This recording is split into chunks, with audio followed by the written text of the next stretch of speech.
Alors, le musée Mayol, rue de Grenelle, expose en ce moment Elliott Erwitt. Quand vous empruntez la rue en traversant prudemment le boulevard Raspail, ne vous inquiétez pas en voyant les échafaudages qui cachent le musée.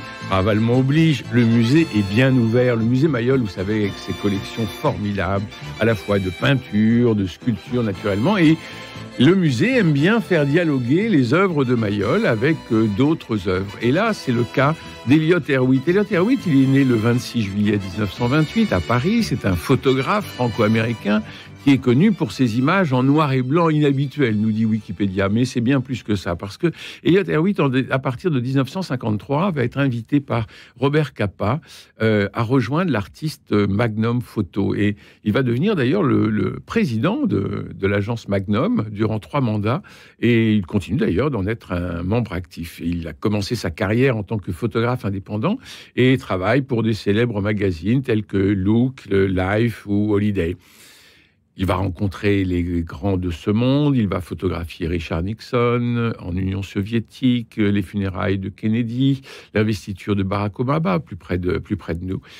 Et lorsque l'on arrive dans cette exposition, eh bien, on va assister à la fois à du noir et blanc et à du couleur. Mais on dissocie bien le noir et blanc que vous trouverez en début d'exposition, premier et deuxième étage, et ensuite la couleur au rez-de-chaussée et jusqu'à la fin de l'exposition. Pourquoi dissocier la couleur du noir et blanc ? Eh bien parce que, imaginez-vous qu'Elliott Erwitt, il avait toujours 2 appareils photo sur lui, l'un pour ses travaux personnels en noir et blanc, l'autre en couleur, pour pouvoir revendre ses photos à l'agence Magnum. Alors, en arrivant, tout de suite, on voit cette photo qui est une icône. Vous savez, ce baiser qui est presque volé par le photographe dans le rétroviseur d'une voiture. C'est une photo qui est très, très connue, qui a été prise en 1956 en Californie. Et ce qui est intéressant, c'est qu'on a un triple regard. On a naturellement dans le rétroviseur le baiser de cette femme et de cet homme, et cette femme est souriante et épanouie et ravie, comme dirait Prévert. On a l'automobile, et puis en flou, c'est peut-être le plus important, en flou, nous avons le soleil qui est comme en crépuscule. Alors, est-ce que c'est la nuit qui tombe et le baiser qui ouvre à la nuit, ou est-ce que c'est la fin d'une histoire, ou en tout cas, il y a cet éclairage surprenant, et finalement, la photo est éclairée moins par le soleil que par le baiser. C'est une photo tout à fait importante, qui a été vue et revue, qui a fait des couvertures de livres, de romans, vous l'avez certainement en tête, et de la voir là, c'est un format qui n'est pas très grand. C'est un format moyen, et de la voir en vrai, c'est quelque chose d'absolument saisissant. Alors, nous sommes au bord de la mer, en Californie, et Elliott Erwitt va être tout à fait passionné par la plage. Les scènes de plage sont assez nombreuses, parce que pour lui, la plage est une sorte de réduction de la vie et de la civilisation. Alors, on voit des plages anglaises, où vous avez des hommes en cravate, en costume, juste pieds nus sur le sable. Et puis, vous avez des plages américaines, où tout le monde est un peu déluré. Puis, vous avez des plages brésiliennes, où les gens sont encore plus délurés. Et on passe naturellement au naturisme et au nudisme, ce qui amuse beaucoup Elliott Erwitt, parce qu'il prend, alors là, des photos incroyables de scènes de plage et de scènes de nus qui sont vraiment cocasses, qui sont vraiment drôles, et on sent tout cet humour qu'il a. Alors, cet humour, on va le retrouver aussi à travers les chiens. Il aime énormément les chiens et il aime les photographier. Il dira, les chiens sont de très bons sujets de photographie parce qu'ils ne vous demandent pas de tirage. Et oui.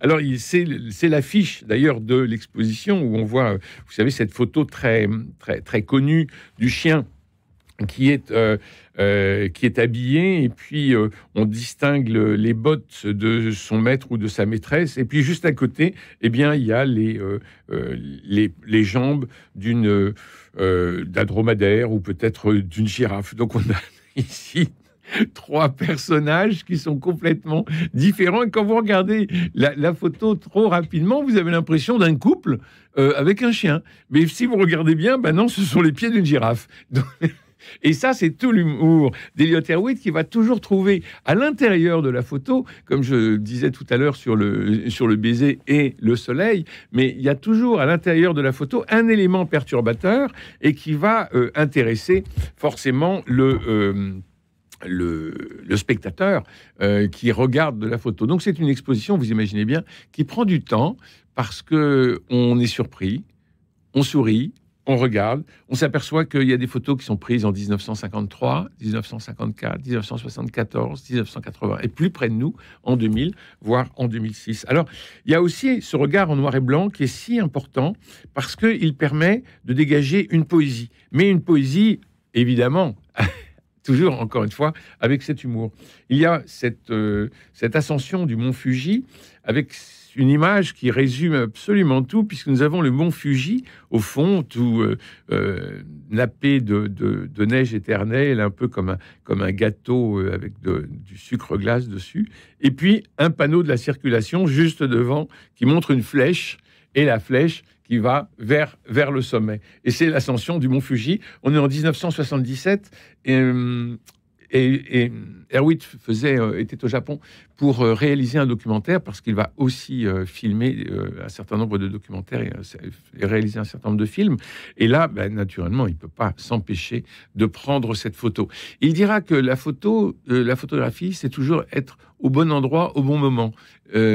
Mais il faut le trouver, le bon endroit et le bon moment. Et là, il a vraiment le génie des situations qui sont tout à fait savoureuses. Encore des photos de chiens, naturellement, où on a teinture, lac, chirurgie esthétique dans les expositions canines regroupant plusieurs milliers d'animaux.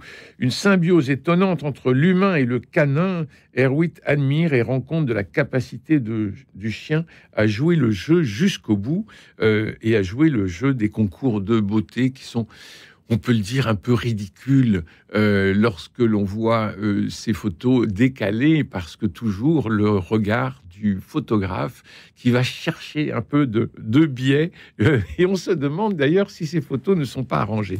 Des photos arrangées, oui, il va y en avoir. Par exemple, il y a cette photo que tout le monde connaît, où on voit un homme à bicyclette avec son fils, et derrière, il y a 2 baguettes de pain. Il est sur une petite route de campagne bordée d'arbres, de platanes. Alors, c'est vraiment une photo typiquement française, et on sent que l'Américain Elliott Erwitt, francophone et francophile, se joue un peu des clichés de notre pays et de la ruralité.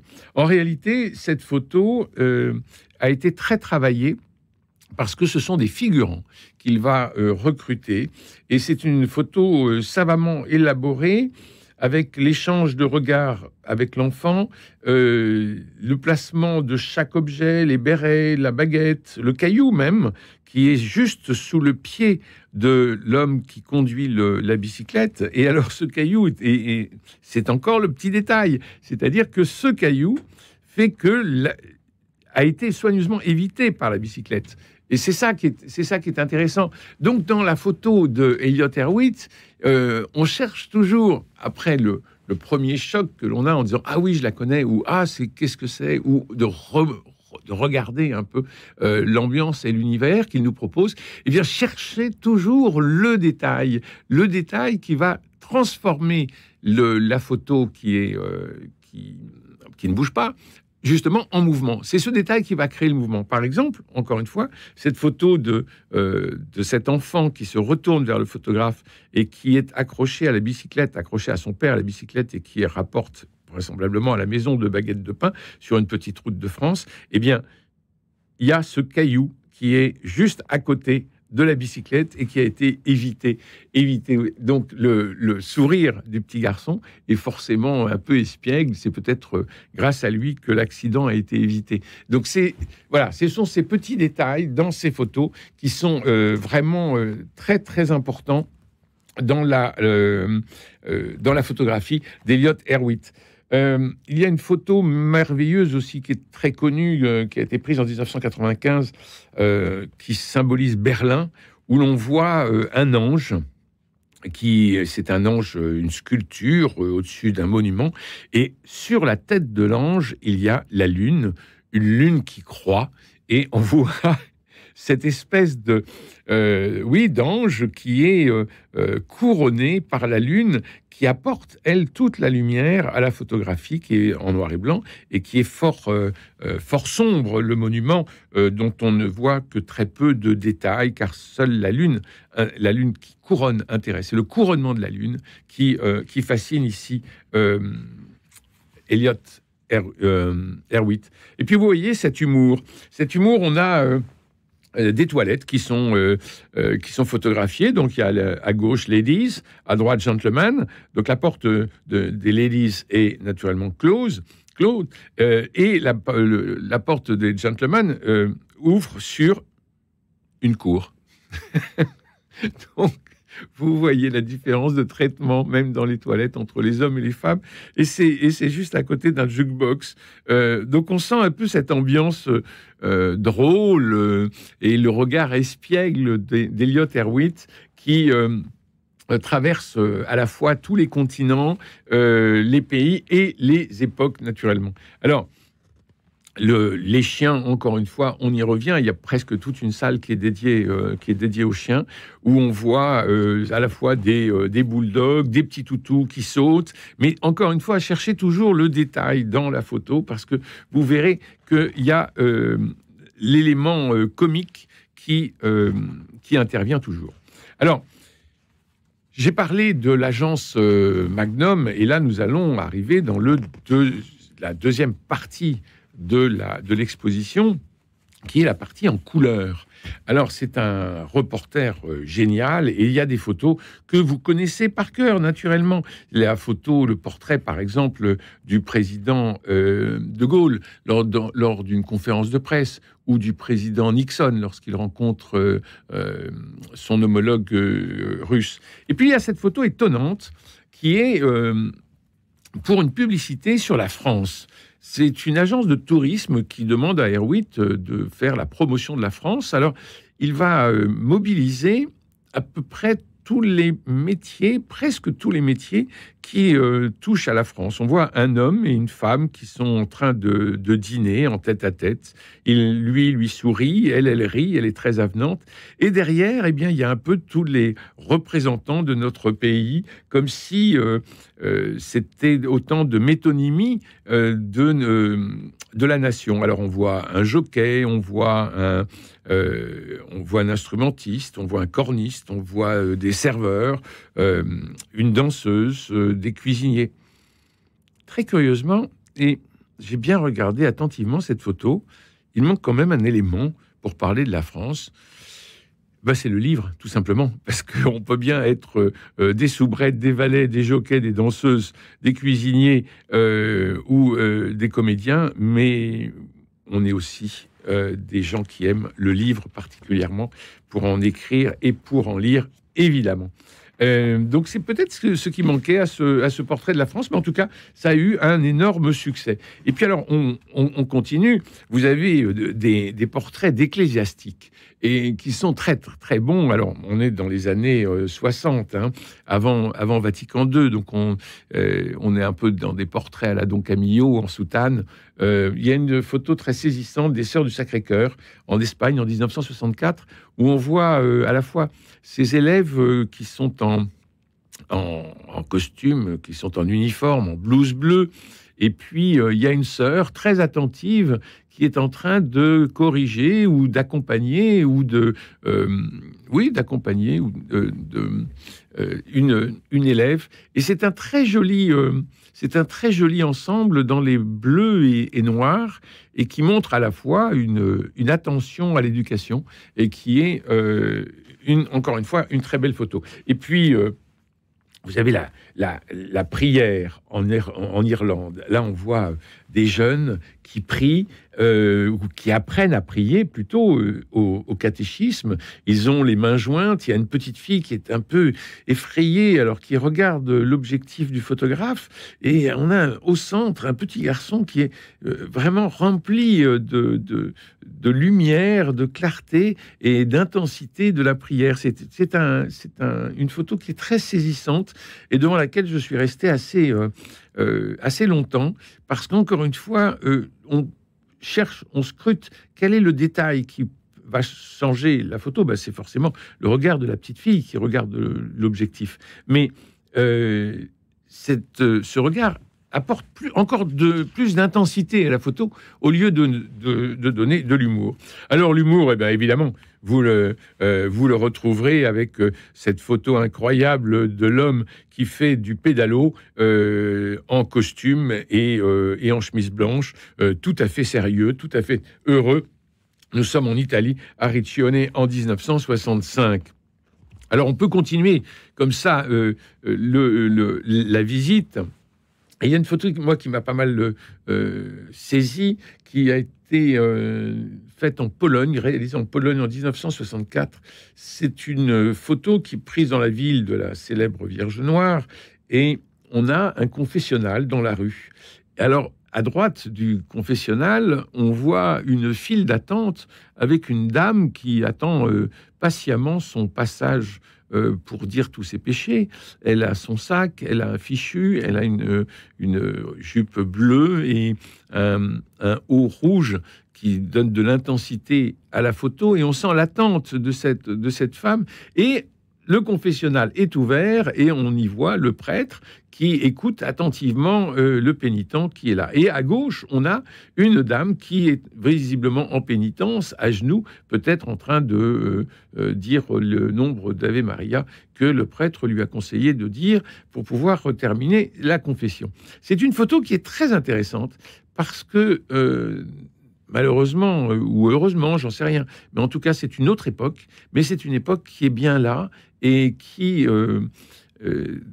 peut-être nous porte à la nostalgie ou à l'envie d'autre chose, je ne sais pas. Mais en tout cas, quand on passe dans l'exposition au musée Mayol, l'exposition Elliott Erwitt, on est vraiment étonné par ces photos en noir et blanc d'abord et en couleur ensuite. Alors en couleur, vous avez une photo incroyable en Sibérie. C'est un couple qui au matin, vraisemblablement, se réveillent, ils sont en maillot de bain, ils ont une serviette à la main et on les sent prêts à plonger dans l'eau glacée qui est recouverte de glace pour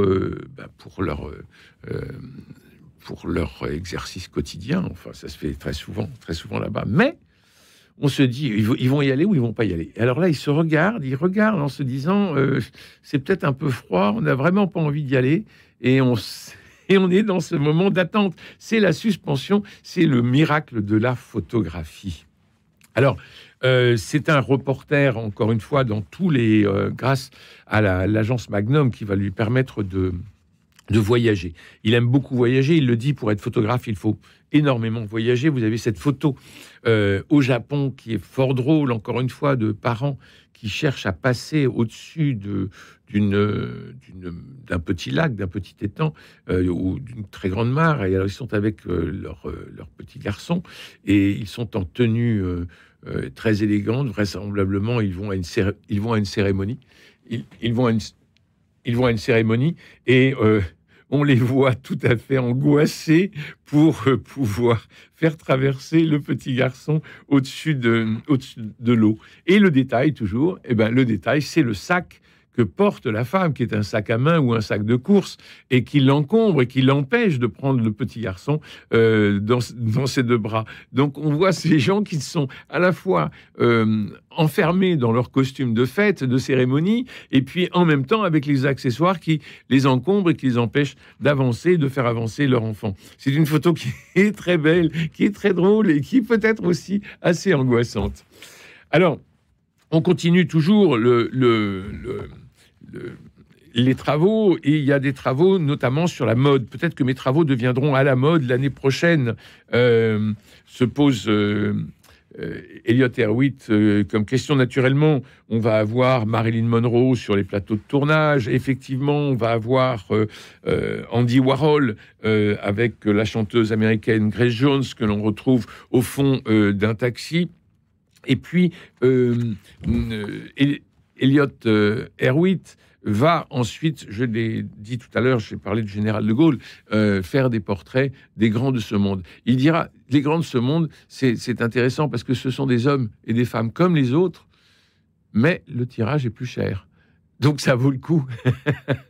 Le tirage est plus cher. Alors, on a donc le général de Gaulle en 1966, et puis on va avoir le président Kennedy dans le bureau ovale, et le cercueil du président Kennedy. Et là, il fallait s'appeler Elliott Erwitt, être le patron de l'agence Magnum pour pouvoir être accrédité naturellement pour réaliser ce genre de photos. Donc vous voyez, il va avoir à la fois une carrière quasiment historique, parce que être toujours au premier plan pour pouvoir photographier, c'est historique, pour participer à nourrir l'histoire de photos, et en même temps, toujours l'appareil de photo noir et blanc à côté, qui va permettre de photographier le petit truc décalé qui est son œuvre personnelle à travers les chiens, à travers les femmes, à travers les plages, et toujours de façon extrêmement pudique. C'est-à-dire que vous ne trouverez pas du Newton dans les photos d'Erwitt. On n'est pas du tout dans l'érotisme de Newton. On est, même quand il va y avoir un nu, ça va être toujours un nu qui va être drôle, qui va être toujours décalé par le petit détail, comme ce couple que l'on voit, ce couple d'hommes, un homme et une femme nus de dos.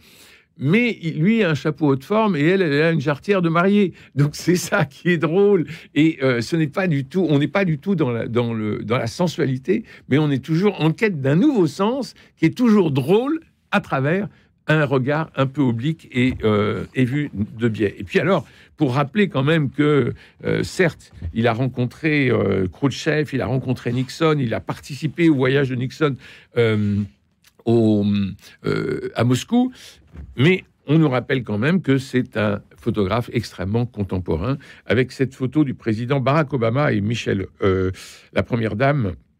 C'était en janvier 2009, et l'on voit le petit détail toujours, c'est-à-dire qu'ils sont le couple présidentiel acclamé par une foule, sauf que la foule n'applaudit pas, ce ne sont que des téléphones portables qui sont brandis pour pouvoir prendre la photo du couple. Et c'est ça qui est intéressant. C'est pas Obama et Michael qui sont là devant nous, ni les gardes qui portent les drapeaux. Tout ça, c'est de l'apparat. Mais le centre de la photo, et on le voit bien puisqu'elle prend la moitié de la photographie, ce sont tous ces bras levés avec leur téléphone portable pour prendre l'événement. Donc, il n'y a plus d'acclamation, il n'y a plus d'applaudissements. Il y a simplement tout le monde se prend pour le photographe. Et alors, Elliott Erwitt, là, on a encore une fois cette ironie qu'il a, cet humour qu'il a toujours de façon très nuancée. Mais si vous regardez la photo tout de suite, vous voyez Obama et vous dites « Ah, il a connu Obama ». Ben non, si vous regardez un peu plus, comme on a regardé le caillou à côté de la bicyclette du père et de l'enfant, comme on a regardé le soleil qui se couche alors qu'on est attiré par le baiser, comme on a regardé le chien et son accompagnateur, mais aussi les pattes de la girafe, eh bien, à chaque fois, vous avez quelque chose de nouveau, de surprenant, mais toujours terriblement en second plan. Et c'est ça la force, je pense, d'Elliott Erwitt. Il le dit très humblement, j'ai été là quand il fallait, où il fallait, comme il fallait, mais je pense aussi qu'il avait un regard extrêmement aiguisé pour prendre la photo. Alors, on termine par l'atelier d'Elliott Erwitt, où vous avez l'atelier reconstitué. C'est la dernière salle avec sa carte de presse de Magnum Photo, c'est la dernière salle de l'exposition qui est superbe. Allez-y, c'est une promenade merveilleuse et c'est surtout un regard étonnant. Voilà, c'est au musée Mayol, rue de Grenelle, c'est jusqu'au 18 août, mais une indiscrétion me fait dire que ce sera repoussé un peu tellement il y a de succès. Mais pas beaucoup de monde, quand j'y étais, il y avait qu'une vingtaine de personnes, donc c'était très agréable. Voilà, merci à Jean-Paul Lérine pour la réalisation, Philippe Malpeuch pour les génériques, François Dieudonné pour l'organisation des studios, Louis-Marie Picard et Camille Meyer pour la retransmission sur les réseaux sociaux. Vous savez, qu'en téléchargeant l'application Radio Notre-Dame, eh ben, vous nous aurez dans la poche. Et c'est pas mal, croyez-moi. Alors demain, avec Myrna et Lou, nous parlerons de plusieurs livres, nos coups de cœur d'avant l'été, puisque l'été arrive à vitesse grand V. Alors à demain et je vous embrasse.